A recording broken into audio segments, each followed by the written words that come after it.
Hello friends, আজকে চিকেনের একটা নতুন রেসিপি রান্না করছি। রেসিপিটা দেখে আমায় কমেন্ট করে সবাই জানাবেন যে এই রেসিপিটার নাম কি, কারটা শুদ্ধ হয়, আমি অবশ্যই রিপ্লাই করব। তো আজকে এখানে আমি দিয়েছি, এটা চিকেন পেস্ট করে নেওয়া হয়েছে। এখানে দিয়ে দিয়েছি পেঁয়াজ কুচি, রসুন কুচি, আদা কুচি, হলুদ, লবণ, মিট মশলা দিয়ে দিলাম, হলো গরম মশলা।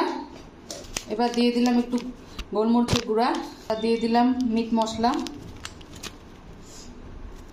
এবার লঙ্কার গুঁড়ো,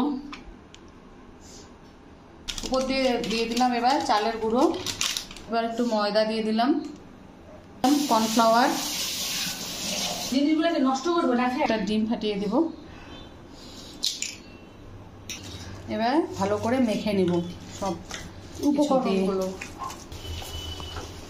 এবার এভাবে বসিয়ে দিয়েছি বন্ধুরা, এরকম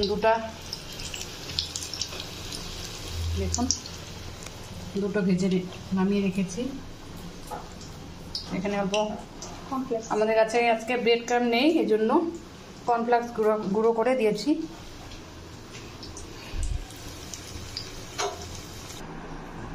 কমপ্লিট হয়ে গেছে বন্ধুরা, সস দিয়ে খেতে কিন্তু দারুণ লাগে।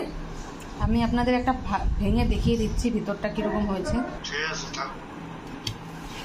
দেখুন ভিতরটা জাস্ট আসাম। আপনারা বাড়িতে সবাই বানিয়ে খাবেন। Bye bye.